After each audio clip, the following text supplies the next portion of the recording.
ESPN ವಾರ್ತೆಗಳಿಗೆ ಸ್ವಾಗತ. ಮುಖ್ಯಾಂಶಗಳು. 71ನೇ ಸ್ವಾತಂತ್ರ್ಯ ದಿನಾಚರಣೆ ಅಂಗವಾಗಿ ಪೂರ್ವಭಾವಿ ಸಭೆ.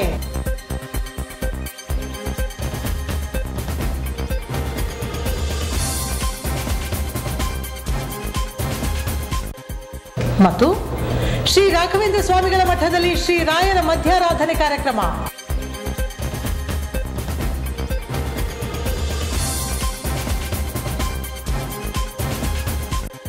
ವಾರ್ತೆಗಳ ವಿವರ.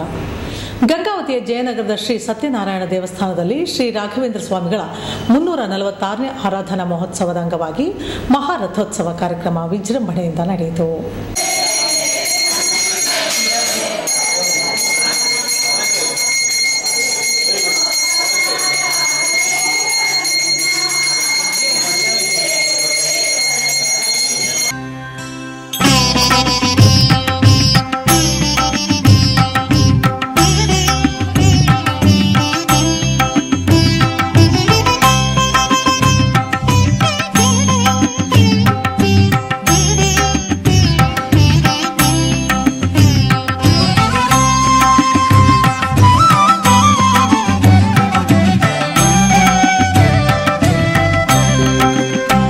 ಗುರು ರಾಘವೇಂದ್ರರ ಚರಣ ಕಮಲದ ದರ್ಶನದ ಭಾಗ್ಯವು ಇದು.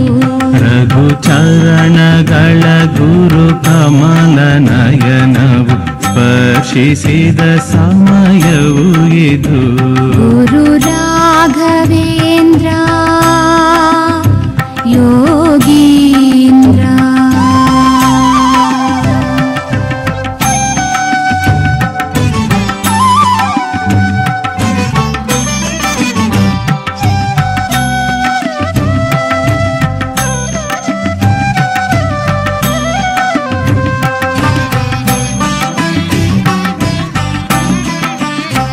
ಗುರು ಕರುಣೆ ಮಂತ್ರಾಲಯದಲ್ಲಿ ತುಂಗೆಯಂತೆ ಹರಿಯಲು ಕಾಮಕ್ರೋಧ ಭೇದಗಳಳಿಸಿ ಹೃದಯದಿ ಮೂಲ ರಾಮನು ನೆಲೆಸಿದ. ಗುರು ರಾಘವೇಂದ್ರ ಯೋಗೀಂದ್ರ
ಅತ್ಯಂತ ನೂರಾರು ಮಂದಿ ಸಾವಿರಾರು ಮಂದಿ ಊಟವನ್ನು ಕೂಡ ಇಲ್ಲಿ ವ್ಯವಸ್ಥೆ ಮಾಡಲಾಗಿದೆ. ಅಂತಹ ಆರಾಧನೆಗೆ ಎಲ್ಲರೂ ಕೂಡ ಭಾಗಿಯಾಗಿದ್ದಾರೆ. ಭಾಗಿಯಾಗಿ ಆ ರಾಘವೇಂದ್ರ ಸ್ವಾಮಿಗಳ ಆಶೀರ್ವಾದ ಎಲ್ಲರೂ ಕೂಡ ಇಲ್ಲಿ ಬಂದು ಪಡಿತಾ ಇದ್ದಾರೆ. ಅಂತಹ ಆಶೀರ್ವಾದ ಎಲ್ಲರಿಗೂ ಕೂಡ ಭಗವಂತನ ಮೂಲಕ ರಾಯರು ಭಗವಂತನ ಆಶೀರ್ವಾದವನ್ನು ರಾಯರ ಮೂಲಕ ಭಗವಂತ ಮಾಡಲಿ ಎಂಬುದಾಗಿ ಹೇಳ್ತಾ ಮಾಡಿಕೊಳ್ಬೇಕು. ಎಷ್ಟು ಚಿರಪರಿಚಿತರಾಗಿರ್ತಕ್ಕಂಥವರಾಗಿದ್ದಾರೆ ನಮ್ಮ ಪೂಜ್ಯ ಗುರುಗಳು, ಗುರು ಸಾರ್ವಭೌಮರು ಅಂತವರ ಆರಾಧನಾ ಕಾರ್ಯಕ್ರಮ, ಅದರಲ್ಲೂ ವಿಶೇಷವಾಗಿ ಮಧ್ಯಾರಾಧನಾ ಕಾರ್ಯಕ್ರಮವನ್ನು ಪೂರ್ಣಪ್ರಜ್ಞ ವಿದ್ಯಾಪೀಠದಲ್ಲಿ ವಿಜಯಧ್ವಜ ವಿದ್ಯಾಪೀಠದಲ್ಲಿ ಹಮ್ಮಿಕೊಂಡಿದ್ದೇವೆ. ಸತ್ಯನಾರಾಯಣ ದೇವಸ್ಥಾನದಲ್ಲಿ ಪೂಜ್ಯ ಪೇಜಾವರ ಶ್ರೀಗಳ ಆಶ್ರಯದಲ್ಲಿರ್ತಕ್ಕಂತಹ ಸತ್ಯನಾರಾಯಣ ದೇವಸ್ಥಾನದಲ್ಲಿ ಹಾಗೂ ವಿಜಯಧ್ವಜ ವಿದ್ಯಾಪೀಠದಲ್ಲಿ ಹಮ್ಮಿಕೊಳ್ಳಲಾಗಿದೆ. ಇಂತಹ ಒಂದು ಕಾರ್ಯಕ್ರಮವು ಪ್ರತಿ ವರ್ಷವೂ ಕೂಡ ಅಭಿವೃದ್ಧಿಯನ್ನು ಹೊಂದುತ್ತಾ ಇದೆ. ಭಕ್ತಾದಿಗಳೆಲ್ಲ ಕೂಡ ಬಂದು ಎಲ್ಲ ಕಾರ್ಯಕ್ರಮವನ್ನು ಸರಾಗವಾಗಿ ನಡೆಸ್ಕೊಂಡು ಹೋಗ್ತಾ ಇದ್ದಾರೆ. ಅಷ್ಟೇ ಅಲ್ಲದೆ ಬರತಕ್ಕಂತಹ ಆಗಸ್ಟ್ 15ನೇ ತಾರೀಕು ಕೃಷ್ಣ ಜನ್ಮಾಷ್ಟಮಿ ಪ್ರಯುಕ್ತ ವಿವಿಧ ಕಾರ್ಯಕ್ರಮಗಳು, ಚಿಕ್ಕ ಚಿಕ್ಕ ಮಕ್ಕಳಿಂದಾಗಿ ವೇಷಭೂಷಣ ಸ್ಪರ್ಧೆಗಳು, ಹಾಗೆಯೇ ವಿಶೇಷವಾಗಿ ಧಾರ್ಮಿಕ ಪ್ರಜ್ಞೆಯನ್ನು ಎಲ್ಲ ಜನರಲ್ಲೂ ಮೂಡಿಸ್ತಕ್ಕಂತಹ ಒಂದು ಐತಿಹಾಸಿಕ ಕಾರ್ಯಕ್ರಮ ಅಂತಂದು ಹೇಳಿದ್ರೆ ಧಾರ್ಮಿಕ ಸಂವಾದ ಕಾರ್ಯಕ್ರಮ. ಸಾಮಾನ್ಯ ಜನರಲ್ಲಿ ಬರ್ತಕ್ಕಂತಹ ಪ್ರಶ್ನೆಗಳು ಹಾಗೆ ಸಾಮಾನ್ಯವಾಗಿ ಜನರಿಗೆ ಅರ್ಥವಾಗುವಂತಹ ಉತ್ತರಗಳನ್ನು ಕೊಡ್ತಕ್ಕಂಥ ಒಂದು ವಿಶಿಷ್ಟವಾಗಿರ್ತಕ್ಕಂತಹ ಕಾರ್ಯಕ್ರಮ. ಈ ಒಂದು ಕಾರ್ಯಕ್ರಮಕ್ಕೆ ಎಲ್ಲ ಜನರು ಕೂಡ ಭಾಗವಹಿಸಿ ಆ ಕಾರ್ಯಕ್ರಮದಿಂದಾಗಿ ಬಂದಿರತಕ್ಕಂತಹ ಜ್ಞಾನವನ್ನು ಸಂಪಾದನೆಯನ್ನು ಮಾಡುವ ಮೂಲಕವಾಗಿ ಸತ್ಯನಾರಾಯಣ ದೇವರ ಅನುಗ್ರಹದಲ್ಲಿ ಪಾತ್ರರಾಗಬೇಕಾಗಿ ಹಾಗೆ ಕೃಷ್ಣನ ಅನುಗ್ರಹವನ್ನು ಪಡ್ಕೊಳ್ಬೇಕಾಗಿ ಈ ಮೂಲಕವಾಗಿ ಕೇಳಿಕೊಳ್ಳಿ. ಹಾಸ್ಟೆಲ್ ಆಯ್ಕೆ ಪಟ್ಟಿಯಲ್ಲಿ ಹಲವು ದೋಷಗಳು ಕೂಡಿದ್ದನ್ನು ಖಂಡಿಸಿ ಮೆರಿಟ್ ಆಧಾರದ ಮೇಲೆ ಮರು ಆಯ್ಕೆ ಪಟ್ಟಿಯನ್ನು ಪ್ರಕಟಿಸಲು ಒತ್ತಾಯಿಸಿ ಎಸ್ಎಫ್ಐನಿಂದ ಪ್ರತಿಭಟನೆ ನಡೆಸಲಾಯಿತು.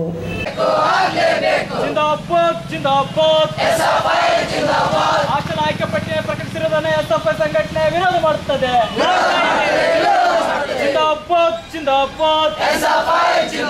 ವಿದ್ಯಾರ್ಥಿಗಳನ್ನ ಕಳಿಸತಕ್ಕಂಥ ತಾಲೂಕು ಅಧಿಕಾರಿಗಳಿಗೆ ಧಿಕ್ಕಾರ. ಮೆರಿಟ್ ಆಧಾರದ ಮೇಲೆ ಹಾಸ್ಟೆಲ್ ಆಯ್ಕೆ ಪಟ್ಟಿ ರಚನೆ ಮಾಡಲೇಬೇಕು. ಮೆರಿಟ್ ಆಧಾರದ ಮೇಲೆ ಹಾಸ್ಟೆಲ್ ಆಯ್ಕೆ ಪಟ್ಟಿ ರಚನೆ ಮಾಡಲೇಬೇಕು. ಒತ್ತಡಕ್ಕೆ ಮಣಿದಿರತಕ್ಕಂಥ ತಾಲೂಕು ಅಧಿಕಾರಿಗಳಿಗೆ ಧಿಕ್ಕಾರ. ಕೆಲವು ರಾಜಕಾರಣಿಗಳ ಒತ್ತಡಕ್ಕೆ ಮಣಿದಿರುವರ ತಾಲೂಕು ಅಧಿಕಾರಿಗಳಿಗೆ ಧಿಕ್ಕಾರ.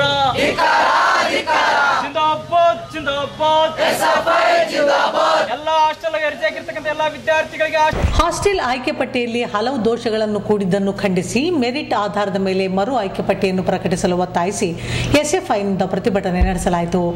ಎಸ್ಎಫ್ಐ ಸಂಘಟನೆಯ ತಾಲೂಕಾ ಅಧ್ಯಕ್ಷ ಜ್ಞಾನೇಶ್ ಕಡಗದ್ ಮಾತನಾಡಿ 2017-18ನೇ ಸಾಲಿನ ಹಾಸ್ಟೆಲ್ ಬಯಸಿ ಅರ್ಜಿ ಸಲ್ಲಿಸಿದ ವಿದ್ಯಾರ್ಥಿಗಳಿಗಾಗಿ ಮೆರಿಟ್ ಹಾಗೂ ಕೆಲವು ಮಾನದಂಡಗಳನ್ನು ಗಾಳಿಗೆ ತೂರಿ ಆಯ್ಕೆ ಪಟ್ಟಿಯನ್ನು ಪ್ರಕಟಿಸಲಾಗಿದ್ದು ಪ್ರತಿಭಾವಂತ ಬಡ ವಿದ್ಯಾರ್ಥಿಗಳಿಗೆ ಅನ್ಯಾಯ ಮಾಡಲಾಗಿದೆ. ಸುಮಾರು 90% ಅಂಕ ಪಡೆದರೂ ಸಹ ಆಯ್ಕೆಯಾಗಿಲ್ಲ. ಕೂಡಲೇ ಮರುಪರಿಶೀಲಿಸಿ ಆಯ್ಕೆ ಮಾಡುವಂತೆ ಒತ್ತಾಯಿಸಿದರು. ಈ ವೇಳೆ ಕಾರ್ಯದರ್ಶಿ ಮರಿನಾಗ ಡಗ್ಗಿ, ಶಿವಕುಮಾರ್, ನಾಗರಾಜ್, ಸುರೇಶ್, ರವಿ, ದೊಡ್ಡಬಸವ, ಹನ್ಮೇಶ ಸೇರಿದಂತೆ ವಿದ್ಯಾರ್ಥಿಗಳು ಪ್ರತಿಭಟನೆಯಲ್ಲಿ ಪಾಲ್ಗೊಂಡಿದ್ದರು. ಗಂಗಾವತಿ ತಾಲೂಕಿನಲ್ಲಿ 5 ಹಾಸ್ಟೆಲ್ಗಳಿವೆ. 5 ಹಾಸ್ಟೆಲ್ಗಳಲ್ಲಿ ಸುಮಾರು 1800 ವಿದ್ಯಾರ್ಥಿಗಳು ಅರ್ಜಿ ವಹಿಸಿ ಹಾಸ್ಟೆಲ್ ವಹಿಸಿ ಹಾಕಿದ್ದಾರೆ.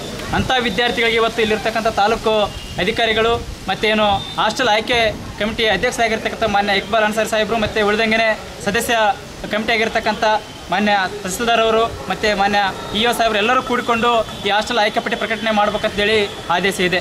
ಇವತ್ತು ಆ ಎಲ್ಲ ಆದೇಶವನ್ನು ಗಾಳಿಗೆ ತೂರಿರ್ತಕ್ಕಂಥ ಇಕ್ಬಾಲ್ ಅನ್ಸಾರಿ ಮತ್ತು ಇಲ್ಲಿರ್ತಕ್ಕಂಥ ಸದಸ್ಯ ಕಾರ್ಯದರ್ಶಿ ಆಗಿರ್ತಕ್ಕಂಥ ಈ ತಾಲೂಕು ಆಫೀಸರ್ ಆಗಿರೋ ಶಿವಶಂಕರ್ ಸರ್ ಅವರು ಇವತ್ತು ಗಂಗಾವತಿ ತಾಲೂಕಿನ ವಿದ್ಯಾರ್ಥಿಗಳಲ್ಲಿ ಸುಮಾರು 80, 90, 95 ಮಾಡಿರ್ತಕ್ಕಂಥ ಮೆರಿಟ್ ವಿದ್ಯಾರ್ಥಿಗಳು ಇವತ್ತು ಕಡೆಗಣಿಸಿದ್ದಾರೆ. ಇವತ್ತು ಪ್ರಭಾವಿಗಳ ಒತ್ತಡಕ್ಕೆ ಮಣಿದಿದ್ದಾರೆ, ರಾಜಕಾರಣಿಗಳ ಒತ್ತಡಕ್ಕೆ ಮಣಿದಿದ್ದಾರೆ.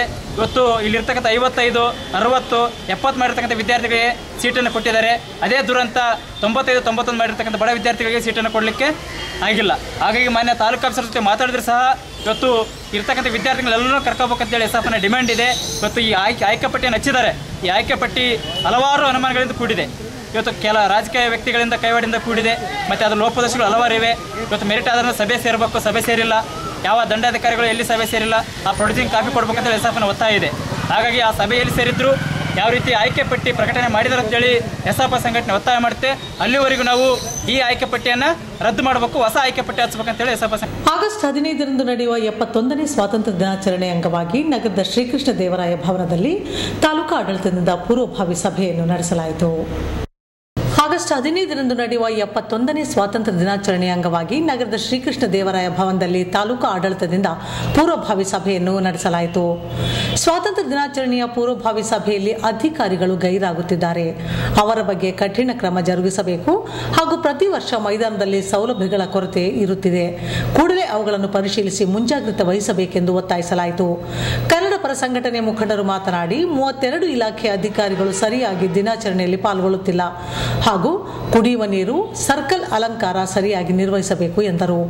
ಈ ವೇಳೆ tahsildar LD Chandrakant, PI Rajkumar Vajantri, BEO AJ Anthony, RR Patil, Malleshappa ಸೇರಿದಂತೆ ಅನೇಕರು ಇದ್ದರು. ಮನವಿಯನ್ನು ಕೊಟ್ಟಿರ್ತೀವಿ, ಅದಕ್ಕೆ ಒಂದು ಸ್ಪಂದಿಸಿದ್ರೆ ಮಾತ್ರ ನಾವು ಬರ್ತೀವಿ, ಇಲ್ಲ ಅಂದ್ರೆ ಬಹಿಷ್ಕಾರ ಮಾಡ್ತೀವಿ. ಮತ್ತು ಆ ಕಾರ್ಯಕ್ರಮದಲ್ಲಿ ನಾವು ನಮ್ಮ ಸಂಘಟನೆ ವತಿಯಿಂದ ಒಂದು ಪ್ರತಿಭಟನೆ ತಾಲೂಕಾಡಳಿತದ ವಿರುದ್ಧ ಪ್ರತಿಭಟನೆ ಮಾಡ್ತು ಅಂತಂದೇಳಿ ಈ ಮೂಲಕ ಒಂದು ತಹಸೀಲ್ದಾರ್ಗೆ ಒಂದು ಹೇಳ್ತಾ ಇದ್ದೀನಿ. KSRTC ಇವರು ಯಾರು ಬಂದಿದ್ರಲ್ರಿ,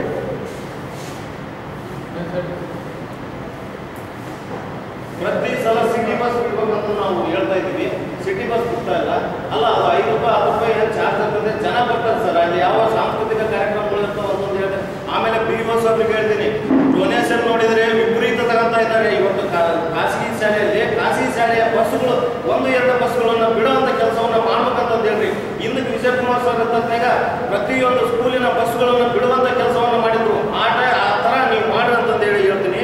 ಮತ್ತು ಅದೇ ಥರನಾಗಿ ಒಂದು ಫಾರೆಸ್ಟ್ ಡಿಪಾರ್ಟ್ಮೆಂಟ್ ಅವರು ಒಂದು ಬಾಳೆ ಕಂಬ ಮತ್ತು ತೆಂಗಿನ ಗರಿಯನ್ನು ಕಟ್ತಾರಲ್ಲ, ಅದನ್ನು ರಾತ್ರಿನೇ ಕಟ್ತಾರೆ. ಬೆಳಗ್ಗೆ ಏನಿದ್ದಲ್ಲ ದನಗಳು ಇದು ಮಾಡಿ ಎಲ್ಲ ರೋಡೆಲ್ಲ ಅವತ್ತಿನ ದಿನ ಎಲ್ಲ ನಗರಸಭೆದವರು ಕ್ಲೀನ್ ಮಾಡಿದ್ದೇನಿದ್ದಲ್ಲ ಮತ್ತೆ ಒಳ್ಳೆ ತಿಪ್ಪೆಗುಂಡಿ ಆಗಿರ್ತದೆ.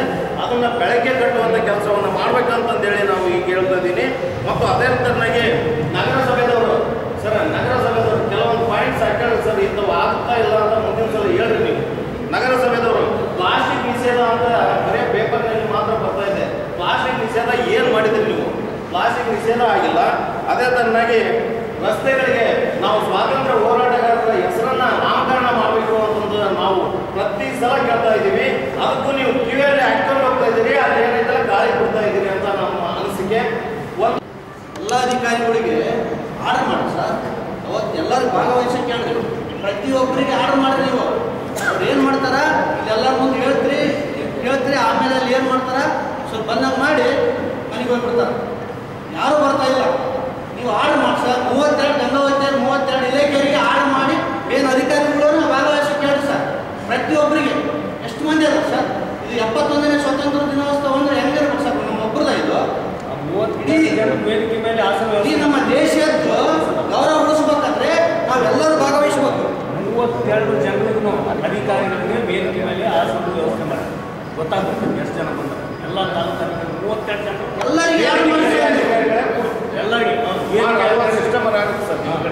ಮತ್ತೆ ಸಬಾರ್ಡಿನೇಟ್ಸ್ ಏನಂತಲ್ಲ ಎಲ್ಲ ಬಂದು ಅವ್ರು ಚೇರ್ಸ್ ಬೇರೆ ಕಡೆ ಹಾಕ್ರಿ.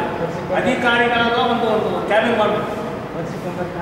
ಅದು ನೋಡೋಣ, ಅದೊಂದು ಮಾತಾಡಿಗೆ ಎಷ್ಟು ಜನ ಮಾಡ್ತಾರೆ ಅಂತ ಗೊತ್ತಾಗುತ್ತೆ. ಆಮೇಲೆ ಆ ಸಭೆಯಲ್ಲಿ ಇರೋದಿಲ್ಲ, ಆ ಧ್ವಜಾರೋಹಣದಲ್ಲಿನೂ ಅವ್ರು ಇರೋದಿಲ್ಲ. ಇದು ಪ್ರತಿ ಸಲ ನಾವು ನೋಡ್ತಾ ಇದ್ವಿ, ಪ್ರತಿ ಸಲ ಇದಕ್ಕೆ ಅಬ್ಜೆಕ್ಷನ್ ಮಾಡ್ತಾ ಇದ್ವಿ. ಆದರೂ ಸಹ ಮತ್ತೆ ಏನಂತಂದರೆ ಈ ಅಧಿಕಾರಿಗಳು ಏನಂತಲ್ಲ ಸರ್ಕಾರದ ಸಂಬಳವನ್ನು ತೆಗೆದುಕೊಂಡು ಸರ್ಕಾರದ ಕಾರ್ಯಕ್ರಮದಲ್ಲೇ ಗೈರಾಗಬೇಕು. ಎಷ್ಟು ಮಟ್ಟಿಗೆ ಸರಿ ಅನ್ನೋದು ಏನಂತಲ್ಲ ನಾವು ಹೇಳಬೇಕು. ನಾವು ಪ್ರತಿ ಸಲ ಏನಪ್ಪ ಇಲ್ಲಿ ಬಂದು ಬರೀ ನಮಗೆ ಹೇಳ್ತಾರೆ ನಮ್ಗೆ. ಅನೇಕ ಕಾಲೇಜುಗಳು ಅಲ್ಲಿ ಬರ್ತಾ ಇರೋದು ಯಾರು 1ನೇ ತಾರೀಕಿನಿಂದ 7ನೇ ತಾರೀಕಿನವರೆಗೆ ಅಂತ ವಿದ್ಯಾರ್ಥಿಗಳು ಏನಂತಲ್ಲ ಅಲ್ಲಿ ಬರ್ತಾರೆ. ಸುಮ್ಮನೆ ಒಂದು ಯಾಕೆ ಬಿಸಿಲಾಗಿ ಬಂದು ಅಲ್ಲಿ ಕೂಡಿಸ್ತೀವಿ. 2 ತಾಸು 3 ತಾಸು ಇರ್ತಾರೆ, ಭಾಷಣ ಹೊಡಿತೀವಿ. ನಂತರ ಹುಡುಗರು ಏನಂತಲ್ಲ ನೀರಡಿಕೆ ಆಗಿ ಸುಸ್ತಾಗಿ ಮನೆಗೆ ಹೋಗ್ಬೇಕಾಗ್ತದೆ. ಇಂಥ ಒಂದು ವ್ಯವಸ್ಥೆಯಲ್ಲಿ ಏನಂತಲ್ಲ ನಾವು ಸ್ವಾತಂತ್ರ್ಯೋತ್ಸವ ಆಚರಣೆ ಮಾಡಬೇಕಾದ್ರೆ ಒಂದು ಪ್ರಶ್ನೆ ಹಾಕೋಲ್ಲ ನಮ್ಮಷ್ಟಕ್ಕೆ ನಾವು. ಎಷ್ಟೋ ಕಾಲೇಜುಗಳಿದಾವೆ, ಎಷ್ಟೋ ಏನಂತಲ್ಲ ವಿವಿಧ ಸಂಸ್ಥೆಗಳು ಇದೆಯಲ್ಲ, ಯಾರು ಬರ್ತಾ ಇದ್ದಾರೆ? ಇವೆಲ್ಲದಕ್ಕೆ ಏನಂತಲ್ಲ ಇವತ್ತು ಕಾಲೇಜು ಮಟ್ಟದಲ್ಲಿ ಪ್ರೈವೇಟ್ ಕಾಲೇಜುಗಳು ಎಷ್ಟಿದಾವೆ, ಎಷ್ಟು ಶಾಲೆಗಳಿದಾವೆ, ಯಾರು ಒಬ್ಬರು ಬರ್ತಾರೆ ಅಲ್ಲಿಗೆ? ಕಾಲೇಜಲ್ಲ ಆದರೆ ಚೆನ್ನಾಗಿರುತ್ತೆ ಅಂತ ಹೇಳ್ತಾರೆ. ಯಾಕಂದರೆ ಇಲ್ಲಿ ಬಸ್ ಸ್ಟ್ಯಾಂಡ್ ಇದೆ ಸರ್, ಎಲ್ಲ ಇಲಾಖೆ ಸುತ್ತಮುತ್ತಿದೆ. ನಾವು ಓದಬೇಕಾದ್ರೆ ಇಲ್ಲೇ ಎಲ್ಲ ಸ್ವತಂತ್ರ ದಿನಾಚರಣೆ ಗಣರಾಜ್ಯೋತ್ಸವ ಇಲ್ಲೇ ಮಾಡಿದ್ವಿ. ಇಲ್ಲೇ ವಿವೇಕಾನಂದ ಶಾಲೆಗೆ ಓದಿದ್ವಿ ನಾವು. ಸೈಕಲ್ ಇದ್ದರೂ ಕೂಡ ಸೈಕಲ್ ಶಾಲೆಯಲ್ಲೇ ಬಿಟ್ಟು ಅಲ್ಲ ಆಗಿದ್ದಿಲ್ಲ. Correct sir. ಈಗ ಜನರಿಗೆ ಎಷ್ಟು ತೊಂದರೆ ಆಗಿದೆ ಸರ್. ಶಾಲಾ ವಿದ್ಯಾರ್ಥಿಗಳು ಯಾರು ಹೋಗಲ್ಲ ಸರ್. ಶಾಲಾ ವಿದ್ಯಾರ್ಥಿಗಳು ಯಾರು ಹೋಗಲ್ಲ. ಇರೋದ್ರಿಂದ ಶಾಲಾ ವಿದ್ಯಾರ್ಥಿಗಳು 10 ಜನ ಸೈಕಲ್ ತಗೊಂಡು ಹೋಗ್ತಾರೆ, 10 ಜನ ಸೈಕಲ್ ತಗೊಂಡು ಹೋಗ್ತಾರೆ. ಶಿವಕರ್ ಡಿಫೆಂಡ್ ಬಹುತೇಕ ಇವರೆಲ್ಲರೂ ಗುರುತು ಮಾಡಿದಂಗೆ ಅಲ್ಲಿ ಬಹುತೇಕ ಹೈಸ್ಕೂಲ್ ಮಕ್ಕಳು ಇರ್ತಾರೆ. ಎಲ್ಲ ಕಾಲೇಜುಗಳಲ್ಲಿ PUC ಕಾಲೇಜುಗಳಲ್ಲಿ, ಡಿಗ್ರಿ ಕಾಲೇಜುಗಳಲ್ಲಿ NCC ಮತ್ತು NSS ಘಟಕಗಳಿದ್ದಾವೆ. ಅದಕ್ಕೆ ಪ್ರತ್ಯೇಕವಾಗಿ ಒಬ್ಬರು ಉಪನ್ಯಾಸಕ ಕೂಡ ಜವಾಬ್ದಾರಿ ಇದೆ. ನಾವು ಸ್ವಾತಂತ್ರ್ಯ ದಿನಾಚರಣೆ ಅಂತ ಬಂದರೆ ಬರೀ ಹೈಸ್ಕೂಲ್ ಮಕ್ಕಳೆಲ್ಲ ಇವತ್ತು ದಿನಗಳಲ್ಲಿ ಕಾಲೇಜ್ ಅಂತಲ್ಲಿರ್ತಕ್ಕಂಥ ವಿದ್ಯಾರ್ಥಿಗಳಿಗೆ ಕೂಡ ತಿಳಿಸ್ಕೊಡೋದು ಅವಶ್ಯಕತೆ ಇದೆ. ಸೊ ಈ ದಿನಾಚರಣೆ ನಿಟ್ಟಿನಲ್ಲಿ ಪ್ರಬಂಧ ಸ್ಪರ್ಧೆ ಆಯ್ತು, ವಿಚಾರ ಸಂಕಿರಣಗಳಾಯ್ತು, ಈ ಕಾಲೇಜುಗಳಲ್ಲಿ ಈ ಥರ ಕಾರ್ಯಕ್ರಮಗಳನ್ನು ಮಾಡ್ತಪ್ಪ ಅಂದರೆ 2-3 ದಿನ ಮಾಡ್ತಪ್ಪ ಅಂದರೆ ಖಂಡಿತ ಕಾಲೇಜು ವಿದ್ಯಾರ್ಥಿಗಳು ಕೂಡ ಒಂದು ಇದರಲ್ಲಿ ಭಾಗವಹಿಸ್ತಾರೆ.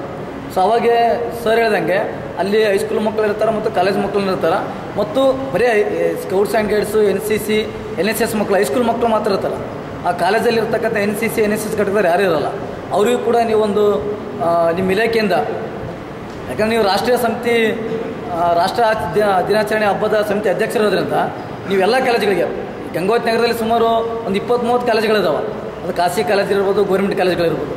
ಬಹುತೇಕ ಕಾಲೇಜುಗಳಲ್ಲಿ ಸಂಖ್ಯೆ ಸೇರಿಸ್ತಪ್ಪ ಅಂದರೂ ಕೂಡ ಒಂದು 1500 ಜನ ಸ್ಟೂಡೆಂಟ್ಸ್ ಆಗ್ತಾರೆ. ಸೊ ಆ ನಿಟ್ಟಿನಲ್ಲಿ ಕೂಡ ನೀವು ಗಮನಿಸೋಕ್ಕೆ ಸಾಧ್ಯ ಆಗಬೇಕು ಅನ್ನೋದು ಒಂದು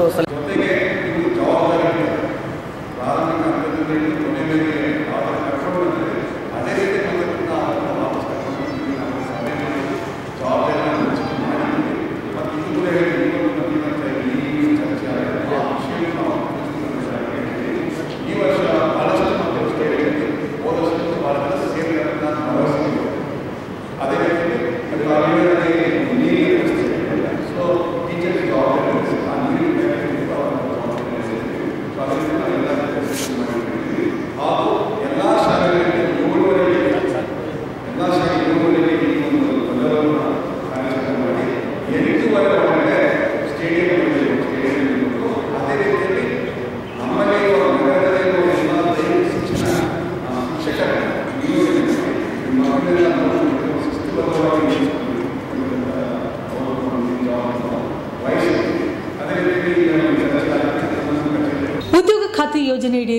ಕೆಲಸ ನೀಡುವಂತೆ ಒತ್ತಾಯಿಸಿ ಕರ್ನಾಟಕ ಪ್ರಾಂತ ಕೃಷಿ ಕೂಲಿಕಾರರ ಸಂಘದಿಂದ ತಾಲೂಕಾ ಪಂಚಾಯಿತಿ ಮುಂದೆ ಪ್ರತಿಭಟನೆ ನಡೆಸಲಾಯಿತು. ಕೆಲಸ ಕೊಡದಂತ ಪಿಡಿಒಗಳಿಗೆ ಹೇಳಿದಿಕ್ಕಾರ, ಕೆಲಸ ಕೊಡದಿರುವಂತ ಪಿಡಿಒಗೆ ಹೇಳಿದಿಕ್ಕಾರ,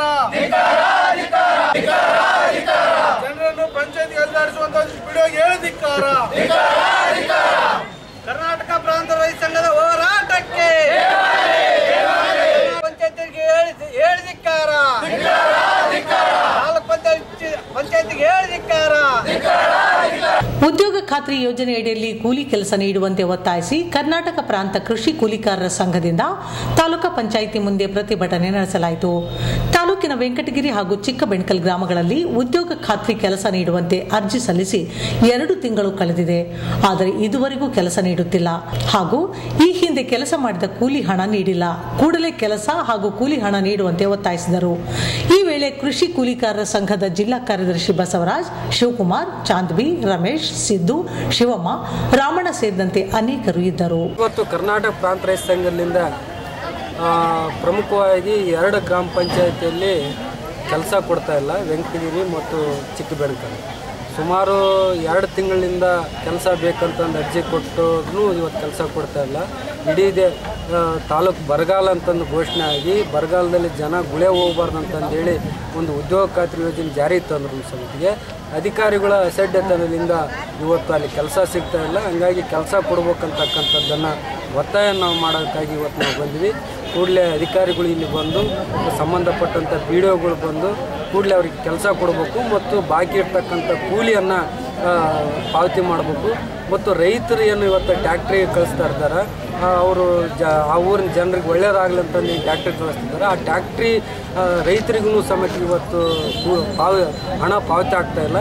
ತಕ್ಷಣ ಅವ್ರಿಗೆ ಪಾವತಿ ಮಾಡಬೇಕು. ಆದರೆ ಅದನ್ನು ಪಾವತಿ ಮಾಡೋಲ್ಲಿ ಇಂಜಿನಿಯರಿಂಗ್ ಜಿಲ್ಲಾ ಪಂಚಾಯತ್ ಉಪ ಇಂಜಿನಿಯರಿಂಗು ಅಲ್ಲಿ ಬೇರೆ ಬೇರೆ ಗುತ್ತೇದಾರ ಮಾಡಿರ್ತಕ್ಕಂಥ ಕೆಲಸಗಳಿಗೆ ಇವತ್ತು ಹಣ ಪಾವತಿ ಮಾಡ್ತಾರೆ. ಗಂಗಾವತಿ ನಗರದ ಶ್ರೀ ರಾಘವೇಂದ್ರ ಸ್ವಾಮಿಗಳ ಮಠದಲ್ಲಿ ಶ್ರೀ ರಾಯರ 346ನೇ ಮಧ್ಯಾರಾಧನೆ ಅಂಗವಾಗಿ ವಿಶೇಷ ಧಾರ್ಮಿಕ ಪೂಜಾ ಕಾರ್ಯಕ್ರಮಗಳು ಜರುಗಿದವು.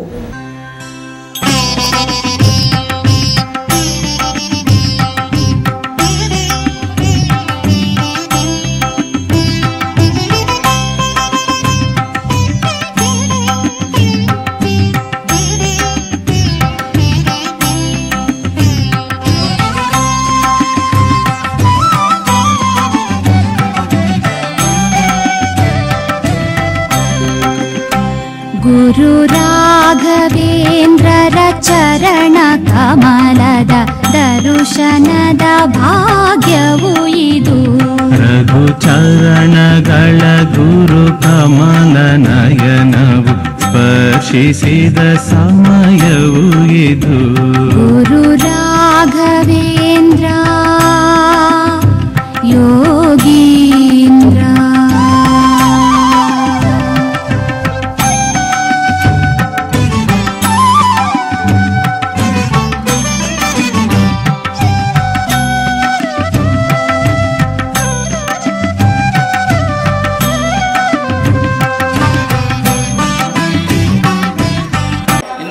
ಸ್ವಾಮಿಗಳವರ 346ನೇ ಆರಾಧನಾ ದಿನ ಇಂದು ಶ್ರೀ ರಾಘವೇಂದ್ರ ಸ್ವಾಮಿಗಳ ವೃಂದಾವನ ಪ್ರವೇಶ 346 ವರ್ಷಗಳ ಗತಿಸಿ ಇಂದಿಗೂ ಸಹಿತ ಅವರು ಕಲಿಯುಗದ ಕಾಮಧೇನ ಕಲ್ಪವೃಕ್ಷವೆಂದು ಖ್ಯಾತಿ ಗಳಿಸಿ ಮಂತ್ರಾಲಯದಲ್ಲಿ ನಿಂತು ಎಲ್ಲ ಇಡೀ ವಿಶ್ವದ ಜನರ ಸಕಲ ಅಭಿಷ್ಟಗಳನ್ನು ಪೂರೈಸುತ್ತಿದ್ದಾರೆ.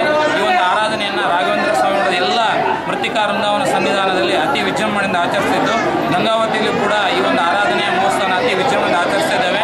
ಮುಂಜಾನೆ ನಿರ್ಮಾಲ್ಯ ವಿಸರ್ಜನೆ, 108 ಲೀಟರ್ ಕ್ಷೀರಾಭಿಷೇಕ, ಅನ್ನ ಸಂತರ್ಪಣೆ, ಅಲಂಕಾರ ಬ್ರಾಹ್ಮಣ ಸೇವಾ, ನಂತರ ತೀರ್ಥಪ್ರಸಾದ, ಸಾಯಂಕಾಲ ಸಾಂಸ್ಕೃತಿಕ ಕಾರ್ಯಕ್ರಮ ಹಾಗೂ ಸಿಂಹವನ ಗಜವನೋತ್ಸವ ನಡೆಯುತ್ತಿದ್ದು, ನಾಳೆ ಗಂಗಾವತಿಯ ಶ್ರೀ ರಾಘವೇಂದ್ರ ಸ್ವಾಮಿ ಮಠದ 346ರ ಉತ್ತರಾರಾಧನೆ ಅಂದು ಶ್ರೀಮಠದಿಂದ ಸುಂಕದಕಟ್ಟಿ ಪ್ರಾಣದೇವರ ಗುಡಿಯವರೆಗೆ ರಥೋತ್ಸವ ಜರುಗಲಿದ್ದು, ಈ ಒಂದು ಎಲ್ಲ ಕಾರ್ಯಕ್ರಮದಲ್ಲಿ ಸಕಲ ಆಸ್ತಿಕ ಬಂಧುಗಳು ಭಾಗವಹಿಸಿ ಶ್ರೀ ಗುರುರಾಜ ಅನುಗ್ರಹಕ್ಕೆ ಪಾತ್ರರಾಗಬೇಕಾಗಿ ವಿನಂತಿ. ಕೊನೆಯಲ್ಲಿ ಮತ್ತೊಮ್ಮೆ ಮುಖ್ಯಾಂಶಗಳು. 71ನೇ ಸ್ವಾತಂತ್ರ್ಯ ದಿನಾಚರಣೆ ಅಂಗವಾಗಿ ಪೂರ್ವಭಾವಿ ಸಭೆ.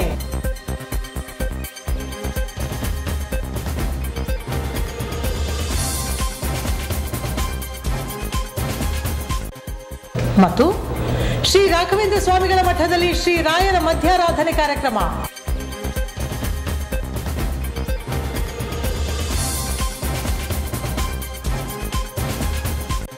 ಮುಂದಿನ ವಾರ್ತಾ ಸಂಚಿಕೆಯೊಂದಿಗೆ ಮತ್ತೆ ಭೇಟಿಯಾಗೋಣ. ವಂದನೆಗಳು.